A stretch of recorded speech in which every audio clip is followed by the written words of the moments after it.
అందరికీ నమస్కారం. 10 ఏళ్లుగా భారతీయ జనతా పార్టీ దేశంలో అధికారంలో ఉంది.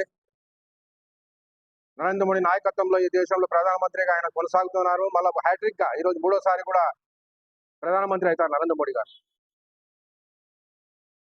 ఈ రాష్ట్రంలో ముస్లింలకు 4% రిజర్వేషన్ తీసేశారని చెప్పి వైఎస్ఆర్ పార్టీ ప్రచారం చేసుకుంటాం. 10 ఏళ్ల నుంచి భారతీయ జనతా పార్టీ ఈ దేశంలో అధికారం ఉంది. కానీ ఎప్పుడు 4% గురించి భారతీయ జనతా పార్టీ ఎక్కడా మాట్లాడలేదు. కానీ ఈరోజు ఎన్నికలు జరుగుతున్నాయి కాబట్టి ముస్లిం మైనార్టీలకు డైవర్ట్ చేయాలని చెప్పి 4% రిజర్వేషన్ భారతీయ జనతా పార్టీ తీసేస్తుంది అధికారంలోకి వస్తే అని చెప్పుకుంటారు వైఎస్ఆర్ పార్టీ వాళ్ళు.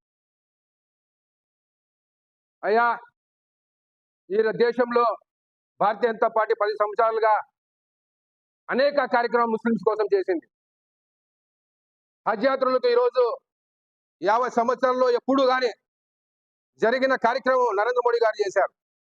హజ్ యాత్రలకు పోతే ఇక్కడ ఉన్న ముస్లింస్ హజ్ యాత్రలకు పోతే వాళ్ళ సెక్యూరిటీ ఎట్లుంటుందని చెప్పి ఒక కేంద్ర మంత్రిని కేటాయించిన ఘనత నరేంద్ర మోడీ.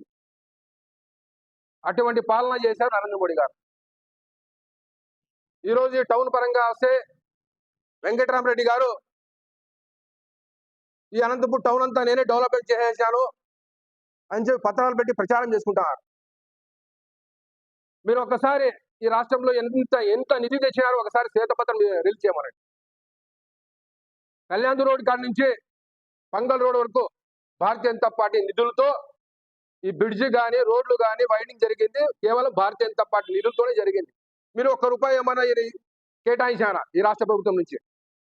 ప్రతి ఒక్క పైసా కేంద్ర ప్రభుత్వాన్ని. ముస్లింలకు మీరు 5 సంవత్సరాల నుంచి ఎంతమంది ముస్లింస్ కు మీరు మంచి చేశారు ఒకసారి శ్వేతపత్రం రిలీజ్ చేయమని. ఈ 5 సంవత్సరాలు అనేక పోరాటం చేసింది భారతీయ జనతా పార్టీ ముస్లింల కోసం. స్కాలర్షిప్స్ నిధులు ₹1 కూడా మీరు ముస్లింస్కి ఇలే. దాని గురించి భిక్షాట్ చేసింది భారతీయ జనతా పార్టీ. వక్ఫ్ బోర్డుల ఆస్తులు కాపాడాలని చెప్పి భారతీయ జనతా పార్టీ పోరాటం. దుల్హన్ పథకం 50,000 ఇచ్చారు ప్రభుత్వం, నేను ₹1,00,000 ఇస్తా అని చెప్పి అధికారంలోకి వచ్చారు. మీరు ఎంతమంది ₹1,00,000 ఇచ్చారో మీ దుల్హన్ పథకానికి తోఫా ఎంత ఇచ్చారో ఒకసారి అది కూడా శ్వేతపత్రం రిలీజ్ చేయమనండి. మైనార్టీలకు మీరు టోపీలు పెట్టి తిరిగేది కాదు, మాకి ముస్లింస్కి టోపీలు పెట్టారు. ఇదే రోడ్లో ఒక మసీద్ కాంప్లెక్స్ ఉంది. మసీద్ కాంప్లెక్స్ కాపాడాలని చెప్పి స్వయంగా నేను వెంకటరామరెడ్డి దగ్గర నేనే పోయినాను. ఇప్పటివరకు దాని మీద కమిటీ వేయలే, ఇప్పటివరకు దాని మీద చర్చ చేయలే. కానీ అధికారులకు పంపించి దౌర్జన్యాలకు దిగిరారు. అనేక సార్లు నేను నిలబడినా మసీద్ కాంప్లెక్స్ కోసం. భారతీయ జనతా పార్టీ నిలబడింది. లలితల పరిషత్ దగ్గర గుడి పగలు కొడతా అంటే భారతీయ జనతా పార్టీ నిలబడింది. అనేక పోరాటాలు చేసింది భారతీయ జనతా పార్టీ. ముస్లింస్ కు అనేక సార్లు ఆదుకుంది భారతీయ జనతా పార్టీ. ప్రతి రంజాన్ నెలలో నేను తోఫా ఇచ్చా, భారతీయ జనతా పార్టీ తరఫున నేను ఇచ్చాను. మీరు ఎప్పుడైనా ఇచ్చారా ఒకసారన్నా? ముస్లింస్కి మేము చేసామని చెప్పుకుంటారు. వెంకటరామరెడ్డి గారు, ఒక్కసారి మీరు ఆలోచించండి. మీరు ఎంతమంది ముస్లింస్కు మేలు చేశారో ఒక్కసారి మీరు 2 రోజులు ఎలక్షన్స్ ఉంది, ఒక శ్వేతపత్రం రిలీజ్ చేయమని. సమారంలో ఒక భాస్కర్ నాయుడు అని చెప్పి ప్రెస్ మీట్ పెట్టి సత్యకుమార్ అనేది ఒక బ్రాండ్, ఆయన 20 సంవత్సరాల నుంచి నేను చూస్తున్నానండి. ఎక్కడ కానీ చిన్న ఇష్యూ కార్యకర్తకు కూడా ఆయన వాల్యూ ఇచ్చే మనిషి సత్యకుమార్. ఆయన గురించి కూడా మాట్లాడుతున్నారు. ఈరోజు ధర్మానం ప్రజలు, ముస్లింస్ కానీ ప్రజలు కానీ అదృష్టంగా భావించాలా సత్యకుమార్ గారు వచ్చి ఆడ నిలబడినారంటే. అదృష్టంగా ఒక 30-40 సంవత్సరాల నుంచి ధర్మానం చరిత్ర తెలుసు మీకంతా. ఒక సాఫ్ట్ గోయింగ్ మనిషి, ఒక మంచితనం, ఒక పట్టుదల మనిషి, అదే సత్యకుమార్ అనేది ఒక బ్రాండ్.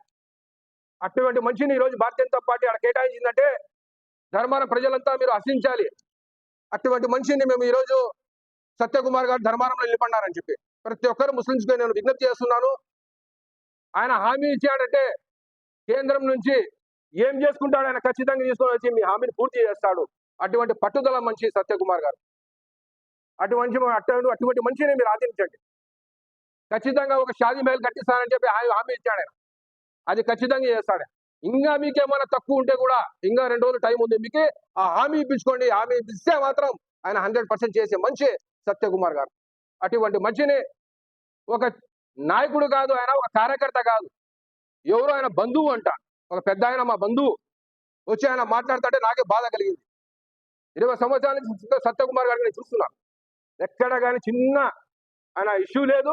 ఒక కష్టపడిన కార్యకర్త, బీజేపీలో కష్టపడిన కార్యకర్త. ఎదుగుతే ఆటోమేటిక్ గా విమర్శలు వస్తాయి. అటువంటి విమర్శ ఉన్నారు కదా వెంకటరామరెడ్డి, అక్కడ కేతి వెంకటరామరెడ్డి, ఆయన డబ్బులు ఇచ్చి ఆయన మీద ఉసు కలిపి ఈరోజు ఆయన మీద నిందలేశారు. కానీ ప్రజలు గమనిస్తున్నారు. ఖచ్చితంగా భారతీయ జనతా పార్టీ ధర్మాలంలో విజయం జెండా ఎగురవేస్తుంది. అది ప్రజలు already decide చేసేశారట. Bharatiya Janata party ఈ రోజు ఖచ్చితంగా గెలిపించుకోవాలా. గెలిపించుకుంటే ధర్మారం భవిష్యత్తు ఉంటుంది, మైనార్టీల భవిష్యత్తు ఉంటుంది.